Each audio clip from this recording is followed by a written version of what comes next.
প্রথমে ভালো খবর, আনিসুল সালমান আর নুরুজ্জামানের হাত পিছে নিয়ে হাত করা পড়াইছে। এটা একটা প্রতীকী তাৎপর্য আছে। তাৎপর্য হইতেছে প্রফেসর ইউনূসের সরকার শক্তিশালী হইতেছে। আগে পারতো না, এখন পারতেছে হাত করা পড়াইতে। বুঝছাও? আপনাদের মনে আছে আমি প্রথম থেকে কয়ে আসতেছি এই সরকার বিপ্লবী সরকার হয় নাই। আমাদের প্রচুর আফসোস ছিল। আমি কলে হাল ছেড়ে দিই নাই। প্রথমে ভাবছিলাম আমি বিরোধী দল হই, পরে দেখি আরে আওয়ামী লীগেরা মজা পাইয়া যাইতেছে। তারপরে ভাবলাম বরং দেখি সরকারকে সাহায্য করি, সাহস যোগাই। কাম হইল। আপনারা দেখছেন সরকার ক্রমেই শক্তি অর্জন করতে থাকলো। আমরা সরকারের বেসরকারি পার্টনার হয়ে উঠলাম। সরকার বিপ্লবী কাজ করা শুরু করলো। দেখেছেন সেদিন কইলাম যে আমি যদি স্বরাষ্ট্র উপদেষ্টা হইলাম ইনি তাহলে কি করলাম ইনি। এটা স্বরাষ্ট্র উপদেষ্টা সারা রাত ঘুরে টহল দলগুলোর সাথে দেখা করেছেন। উনি কথা শুনছেন, ভালো একটা কাজ হয়েছে। ভালো কাজ করলে আমাদের যারে কয় জেস্টার অফ গুডউইল সেটাও দেখানো দরকার। দেখলাম এক জায়গায় ধরিছে ছিনতাইকারী, বাটাম দিয়া 3rd ডিগ্রি দিতেছে, আর এক জায়গায় দেখলাম ওভারব্রিজে পা উপরে দিয়ে টেঙে থুইছে।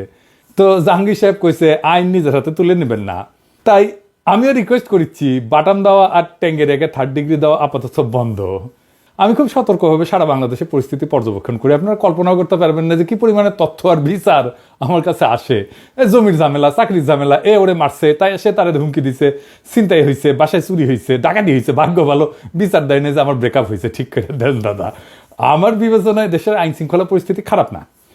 দ্রুত অপরাধীরা গ্রেপ্তার হইতেছে। অপরাধ তো হয়ই একটা সমাজে, কিন্তু কত দ্রুত একটা অ্যাকশন হচ্ছে সেটাই হচ্ছে কথা। পুলিশ বাহিনীর মরাল ফিরে আসতেছে এবং পুলিশের দৃশ্যমান উন্নতি আছে। হাসিনার এই ট্রিগার হ্যাপি খুনি পুলিশ বাহিনী থেকে 6 মাসের মধ্যে এমন সংবেদনশীল পুলিশ হয়েছে দেখেছেন না? সে বুকে তো গুলি করা বাদই দেয় নাই, শুধু গায়ে লাঠির বাড়ি দেয় না পর্যন্ত। আপনি বিশাল অর্জনরে অ্যাপ্রিসিয়েট না করে পুলিশের পিছে লাগছেন একদল লোক, পুলিশের লিডারশিপের পিছে লাগিয়েছেন। কেন ভাই? রিয়াল কাজ দেখান। ওর দালাল, সে তার দালাল, এরা সন্দেহের তালিকায় রাখেন, ওরা বিশ্বাস করেন না, এই বয়ান চলিচ্ছে। এটা রাজনীতি না, এটা ভিলেজ পলিটিক্স। এই কইরা কাউরে থামাইতে পারবেন না। এই চেষ্টা করে লাভ নাই, আপনারাই অপ্রাসঙ্গিক হয়ে যাবেন। দেশে একটা প্যানিক তৈরি করা হইতেছে। প্যানিক করা হইতেছে যে দেশ ভালো নাই, দেশে আইন শৃঙ্খলা ভালো নাই। এইসব প্যানিকরে পাত্তা দিন না। এই প্যানিক পরিকল্পিতভাবে তৈরি করা হইতেছে। সাহস নিয়ে, আনন্দ নিয়ে, উৎসবের সাথে রাস্তায় থাকেন। আর একটারও যদি ধরতে পারেন না তাইলে আমরা আবার ট্যাঙ্কে রাখবো। ভাবে হাড্ডি গুড়া গুড়া করে দিবেন যে জিন্দেগিতে দাঁড়াইতে না পারে। পাড়ায় মহল্লায় আইন শৃঙ্খলা রক্ষাকারী বাহিনী গড়ে তোলেন, কমিটি তৈরি করেন। এই প্যানিক তৈরির খেলায় আছে ইন্ডিয়া, আওয়ামী লীগ নিজে, হাসিনা আছে, নানা এজেন্সি আছে, ওয়াকার নিজেও আছে। আমি আগেও বলছি, এখনো বলতেছি, প্রফেসর ইউনূস ইন্ডিয়ার জন্য একটা বিশাল থ্রেট। তারে কেনা যাবে না, তারে ভয় দেখানো যাবে না, তার বিরুদ্ধে কোনো রাজনৈতিক ক্যাম্পেইন সফল হবে না। সে দাঁড়াইলে বাংলাদেশকে কেউ আঘাত করতে পারবে না। এরই প্রফেসর ইউনূসের শক্তি। আর সেই জন্যই প্রফেসর ইউনূসকে সরাইতে হবে, যত তাড়াতাড়ি হোক সরাইতে হবে। প্রফেসর ইউনূসকে সরাইলে কি হবে? ইন্ডিয়ার কি লাভ হবে? আসেন আবার বুঝে দেখি। আগে বলছি, তারপরে আবার বুঝে দেখি। বিডিআর বিদ্রোহে হিন্দিভাষীরা হত্যাকাণ্ড চালাইছে। দেখেন, শুনেন। পিলখানাতে কখনোই সৈনিকরা এভাবে মানে সমস্ত সৈনিক মিলে এই হত্যাকাণ্ড ঘটাতে পারে না। আমি নিজে সবচেয়ে বড় প্রমাণ। হ্যাঁ, আমার রুমে গিয়েছিল হিন্দি ভাষীরা। বিডিআরে আমার হাজবেন্ডের সাথে আমি 3.5 বছর ছিলাম পিলখানাতে। আমি বিডিআরে তো আমি কখনো 3.5 বছরে শুনিনি কোনো সৈনিক কোনো সময় হিন্দিতে কথা বলতে। শুধুমাত্র 25 ফেব্রুয়ারিতে শুনেছিলাম 3 জনের মুখে। আর আমার হাজবেন্ড দরবার হলে থেকে আমাকে ফোনে বলেছিল ইন্ডিয়ান্স, এনএসজি এবং ইন্ডিয়ান্স। জুলাই আগস্ট বিপ্লবে হিন্দিভাষীরা গুলি চালাইছে। এইগুলো তো বিশাল একটা ঝামেলা ইন্ডিয়ার জন্য। কানাডায় শিখ নেতা হরদীপ সিং নিজ্জারের হত্যাকাণ্ডে ভারতের জড়িত থাকার অভিযোগ উঠছে না? তদন্ত চলতেছে, বিচার হবে। এছাড়া নিউ ইয়র্কে খালিস্তানপন্থী শিখ নেতা গুরপান্ত সিং পান্নুকে হত্যার চেষ্টার অভিযোগে ভারতের গোয়েন্দা সংস্থা রয়ের এক সাবেক কর্মকর্তা বিকাশ যাদবকে অভিযুক্ত করা হয়েছে না? ইন্ডিয়া আন্তর্জাতিকভাবে দেউলিয়া হয়ে যাবে, ওর ধুতি খুলে যাবে যদি বাংলাদেশে দেখা যায় যে সে তার বাহিনী পাঠাইছে গুলি করার জন্য। এইটা ইন্ডিয়া প্রাণপণে বন্ধ করতে চাচ্ছে। বন্ধ হবে কিভাবে? যদি প্রফেসর ইউনূস না থাকে। প্রফেসর ইউনূস না থাকবে কিভাবে? দ্রুত যদি নির্বাচন হয়। সেই জন্য ইন্ডিয়ার সেনাপ্রধান বলে নির্বাচিত সরকারের সাথে সম্পর্ক করবে। বিনা চুক্তি বলে দ্রুত নির্বাচন। ওয়াকার বলে ডিসেম্বরে নির্বাচন। বিএনপি বলে দ্রুত নির্বাচন। কারণ কি? কারণ তো বুঝতেই পারতেছেন। তবে বিএনপি বলে আর একটা ডেমোক্রেটিক সিস্টেম আসবে, নির্বাচন চাওয়া কি খারাপ? মোটেই খারাপ না। আমরা তো বলছিলাম গণপরিষদের নির্বাচন করেন, বলছিলাম না? আমরা নতুন সংবিধান করব, বিএনপিও বলে জনগণ সংবিধান সংস্কার করবে। তো আমরা এতদিন গণপরিষদের নির্বাচন করে নতুন সংবিধান রচনার কাজে হাত দিতে পারতাম, দিলাম না কেন? কে সেটা চায় না? বিএনপি। ছাত্র সংসদ নির্বাচন হলে গণতান্ত্রিক চর্চা কি বাধাগ্রস্ত হইতো? ডিসেম্বরে জাতীয় সংসদ নির্বাচন হইলেও তো ছাত্র সংসদ নির্বাচন এখন করে ফেলা যায় না? সেটা তো করবে না বিএনপি। স্থানীয় সরকার নির্বাচন, এটা হলে কি গণতান্ত্রিক চর্চা শক্তিশালী হইতো না? না, সেটা করবে না বিএনপি। কারণ ছাত্র সংসদ নির্বাচনে ছাত্র দল জিতবে না, স্থানীয় সংসদ নির্বাচনে ভালো ফল করবে না বিএনপি, এটা তাদের মাথায় ঢুকিছে। কিন্তু আশা আছে পাবলিকে জাতীয় নির্বাচনে মার্কা দেখে ছাপ্পা দিবে। কি স্বার্থপর চাওয়া! নিজে যেখানে দুর্বল সেটা করবে না, নিজে মনে করতেছে যেখানে জিতবে শুধু সেইটা চায়, শুধু সেইটুকু, আর কিচ্ছু না। আবার বলবে আমরা দেশের ভালো চাই। পুরা হাসিনা আমলে বিএনপির কোনো ভয়েস ছিল না। এমনকি হাসিনা পতনের পরে ওই যে বুয়েটের ছাত্র কি যাকে বুয়েটের টিচার কি প্রভুপাত কি যেন কিবের নাম, যাই হোক, বিএনপি আর তারেক রহমানকে নিয়ে বিএনপির দানব বানায় একটা ভিডিও বানাইছিল না? এই শর্মা ডিফেন্ড করলো তো বিএনপির নাকি? তার পিছে ঝাঁপে পড়ছে বিএনপির কর্মীরা। আপনার কর্মীরা হয় বেকুব, অথবা রাইট পলিটিক্যাল ট্রেনিং নাই, অথবা আপনাদের একেবারে নিয়ন্ত্রণ নাই কর্মীদের উপরে। তো কোন সবগুলি তো কারাবেটা রাজনৈতিক দল হিসেবে আপনাদের পাশে, আপনাদের দলের বাইরে কেউ দাঁড়াবে না জিন্দেগিতে, না। আমি কয়ে দিলাম, লিখে রাখতে পারেন। আপনি ঐক্য করতে যান, দেখেন শক্তিশালী কাউরে পাবেন না, দুর্বল লোকরে পাবেন। রাজনীতি যে আসলে বন্ধুত্ব আর সম্পর্ক, এই বেসিসটাই আপনি ধরতে পারেন নাই। তো আমার প্রিয় লেখক ওই রিফাত হাসানের একটা বই আছে, সম্পর্ক বন্ধুত্ব রাজনীতি, ওটা পড়ে দেখেন, তাইলে বুঝবেন যে রাজনীতির সাথে বন্ধুত্ব আর সম্পর্কটা কি জিনিস। আওয়ামী লীগরে দেখেও শিখেন না। সিপিবি কম হোক বেশি হোক তো আওয়ামী লীগের বিরোধিতা করেছে, তাই না? আওয়ামী লীগ একটা ফুলের টোপা দিছে, সিপিবিকে দেয় নাই। আমি চরম আওয়ামী বিরোধী হইলেও এইটা আওয়ামী লীগের কাছ থেকে শিখেছি। আপনার এলায়ের সাথে, এক সময়ের এলায়ের সাথে ঠিক কেমন সম্পর্ক রাখবেন, ডিলটা কেমনে করবেন। আপনার দলের লোকেরা জামাতের পিছে লাগলো, এ বুদ্ধি আপনাদের কে দিছে জানি না, কিন্তু যে দিছে ওরা রাজনীতির ক্লাস 3-তে ভর্তি করে দেওয়া উচিত। কেন এটা ডিজাস্টার হয়েছে আপনাদের নিজেদের জন্য, সেটা আমি একটু বুঝে দেখি। হ্যাঁ, আসেন। বিএনপির সবচেয়ে বড় বয়ানের সংকট হবে জামাতকে নিয়ে। বিএনপিকে জাস্টিফাই করতে হবে কেন তারা জামাতের সাথে রাজনৈতিক এবং নির্বাচনী ঐক্য করছিল। জামাত সম্পর্কে যে বয়ান তারা হাজির করে কি, সেটা আদর্শিক এবং ঐতিহাসিক। মুক্তিযুদ্ধের বিরোধিতা করছে জামাত, আলবদর করছে, শিবির রক কাটে ইত্যাদি। এর এই বিষয়গুলোতে রাজনৈতিক এবং নির্বাচনী যে ঐক্যগুলো করছিলেন সেই সময়ও ছিল, তাই না? সেই ঐক্যের ঘটনার আগেই সেই ঐতিহাসিক ঘটনাগুলো ঘটছিল।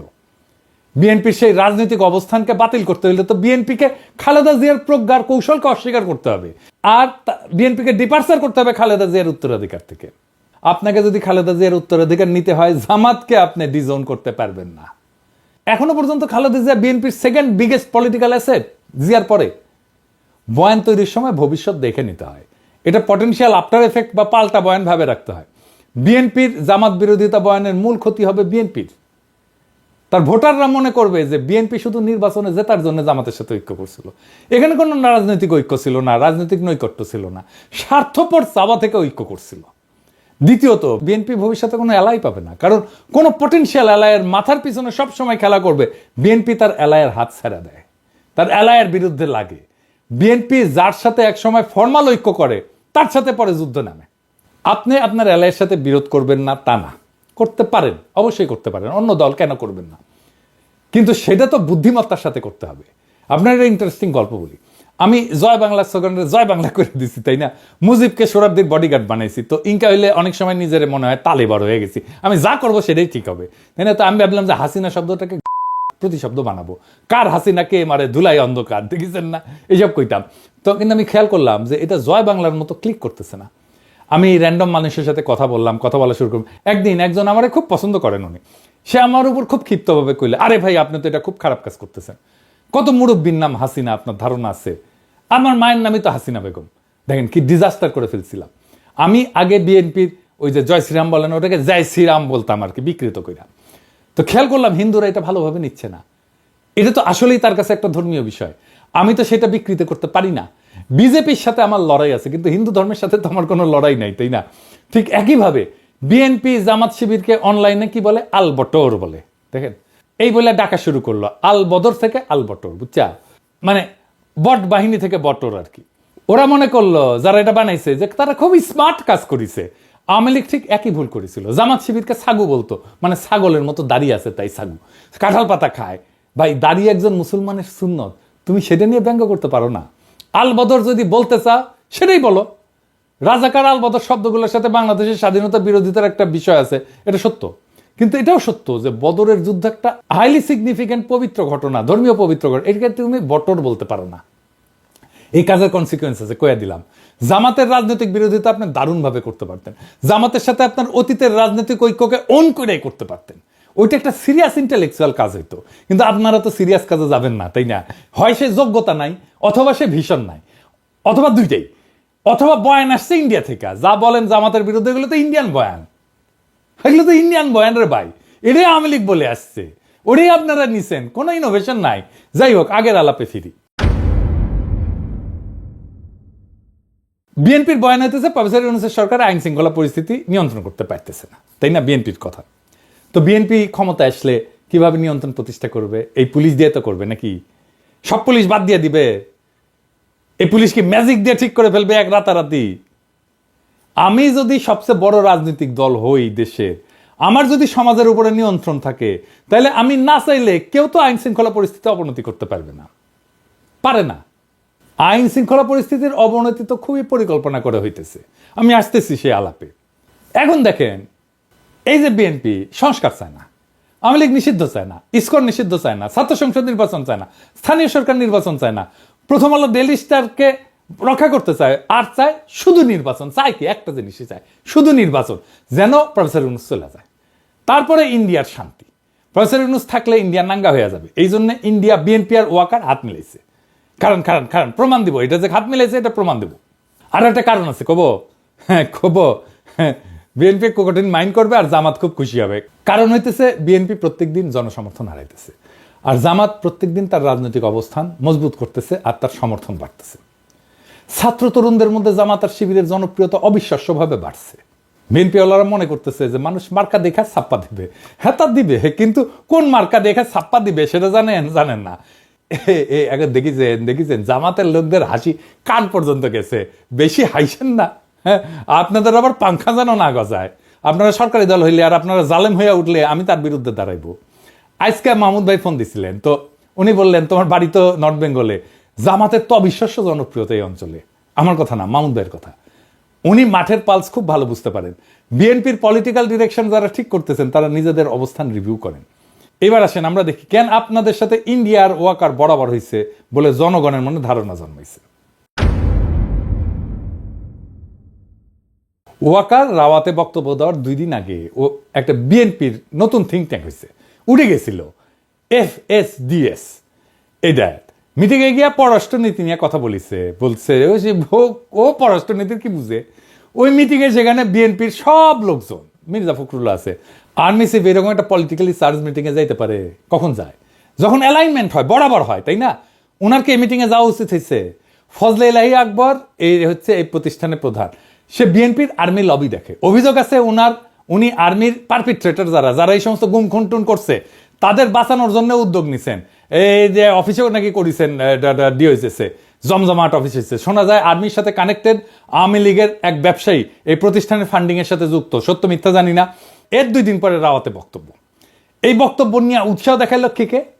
বিএনপি আর আওয়ামী লীগ, আর কেউ না। কি অবিশ্বাস্য ব্যাপার! ওয়াকার সাহেব তো চাকরিবিধি লঙ্ঘন করছে, বলে ডক্টর ইউনূস আমার সাথে একমত হয়েছে। শুনেন, আমি যতবারই ডক্টর ইউনূসের সাথে কথা বলেছি, he completely agrees with me. There should be free, fair and inclusive election, and that election should be within December or close to that. যেটা আমি প্রথমেই বলেছিলাম যে 18 মাসের মধ্যে একটা ইলেকশন।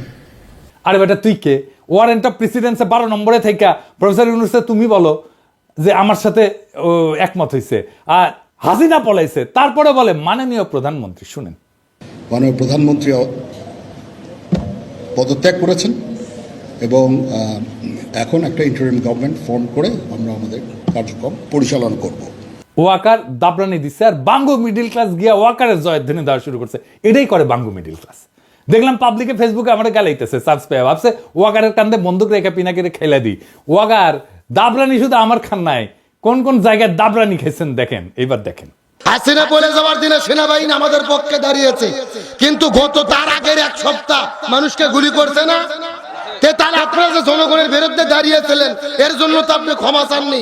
আজকে তিনি বলছেন কি যে সেনাবাহিনীতে পিলখানাতে সেনাবাহিনীদের হত্যা করছে ভিডিআর, এর বাইরে কোনো কথা নাই, কোনো মন্তব্য নাই। আমার প্রশ্ন, ভিডিআর যদি সেনাবাহিনীদের হত্যা করেই থাকে, কেন করলো, কাদের ইশারায় করলো, কি স্বার্থে করলো, এটা কেন জাতির কাছে বলতেছেন না? সেনাবাহিনীর প্রধানকে বলতে চাই, আপনি বড় বড় বক্তব্য দেন, বাংলাদেশের পরিবেশ শান্ত নেই, আপনারা কেন শান্ত করতে পারেননি? ম্যাজিস্ট্রেসি পাওয়ার আপনারা নিয়েছেন, তারপরে কেন কার্যকর করলেন না? শুনেছেন, ওয়াকার যখন বক্তব্য দেওয়া শুরু করলো, এই বক্তব্য আর এর সাথে সাথে একই সময় চারিদিক থেকে নানা ঘটনা ঘটা শুরু করলো। নানা ঘটনা, দুর্ঘটনা। তার আগের দিন কি হইল, সারা দেশে নানা ধরনের সন্ত্রাস, এইটা সেটা, চিন্তায় চিন্তায় বিপুল একটা ঘটনা ঘটলো, দেশের মানুষকে বিপর্যস্ত করে দিছিল। আপনাদের অবাক লাগে নাই কেন একই সময় ঘটতেছে? দেখেন, দেশের চলমান পরিস্থিতি নিয়ে ঢাকা কলেজ শিক্ষার্থীদের মশাল মিছিল, দেখেন আইন শৃঙ্খলা পরিস্থিতির অবনতির প্রতিবাদে গণফোরামের বিক্ষোভ, একই সময় দেখেন অজিত দোভালের বাংলাদেশের সংখ্যালঘু সম্প্রদায়ের উপরে চলা নিপীড়নের চিত্র প্রদর্শনীতে যাওয়া, আবার বাংলাদেশ ইস্যু নিয়ে কলকাতায় ভিজিট, এই যে আইন শৃঙ্খলা অবনতি নিয়ে এই সোচ্চার অবস্থা। আবার দেখেন জনকণ্ঠে প্রকাশিত 65 ঘন্টায় 72 ধর্ষণ। আর ইন্ডিয়ার বিশিষ্ট দালাল পন্দের আলো সোহরাব হোসেনের কলাম, নির্বাচনের দিনক্ষণ জানাতে বাধা কোথায়। আবার দেখেন নারী নিরাপত্তার দাবিতে ইডেন ছাত্রীদের মশাল মিছিল। আবার দেখেন ঢাকা বিশ্ববিদ্যালয়ের ছাত্রীদের মিছিল, ধর্ষণের প্রতিবাদে মিছিল। সবকিছু একসাথে একই সময়, যেন সবকিছু পরিকল্পনা করা ছিল। ওয়াকারও বক্তৃতা দিবে আর এমন একটা অবস্থা তৈরি করা হবে যে দেশ ভালো চলতেছে না, বুঝেছাও? খুবই প্ল্যান করে করা চারিদিক থেকে। এবং যখন এর মধ্যে এসে প্রথম আলো ঢুকবে, বুঝবেন এটার মধ্যে ইন্ডিয়া আছে। যখন এর মধ্যে সোহরাব হোসেন ঢুকবে, বুঝবেন এটার মধ্যে ইন্ডিয়া আছে। আবার দেখেন ভোকাবুলারি, মানে একই শব্দ তারা ইউজ করতে দেন। ওয়াকার বলে কাদা সুরাসুরি, মির্জা ফখরুল বলে কাদা সুরাসুরি। স্ক্রিপ্ট একই জায়গা থেকে আসছে। এই যে আইন শৃঙ্খলার ঘটনা, অস্থিরতা, প্যানিক, আবার প্রথম আলোর উপসম্পাদকীয়, সবকিছু হয়েছে ইন্ডিয়ান প্ল্যানিং এ, যেন প্রফেসর ইউনূসের সরকার ব্যর্থ এটা দেখানো যায়। তাই তাড়াতাড়ি নির্বাচন চাই। আমরাও দেশের জনগণ, আমাদেরও এজেন্সি আছে, আমাদের কথা শুনতে হবে। দেশের মালিক রাজনৈতিক দলগুলো শুধু না। ফ্যাসিস্ট রাষ্ট্র কাঠামো রেখা কোন সংসদ নির্বাচন না, নতুন সংবিধান হাতে নিয়ে নির্বাচন হবে। সেই সংবিধানের অধীনে নির্বাচন হোক, গণপরিষদের নির্বাচন, ছাত্র সংসদ নির্বাচন হোক, স্থানীয় সরকার নির্বাচন হোক, সারা দেশ উৎসবের আমেজে গণতান্ত্রিক চর্চায় যুক্ত হোক। ইন্ডিয়ার পরিকল্পনায় দ্রুত নির্বাচন কইরা প্রফেসর ইউনূসকে বিদায় দিয়া ইন্ডিয়ার সাথে ঘুটু কইরা ইন্ডিয়ার সকল স্বার্থকে রক্ষা করার পরিকল্পনাকে আমরা রুখে দেব। আমরা কোনো স্পেস দেব না ইন্ডিয়াকে। ইনকিলাব জিন্দাবাদ।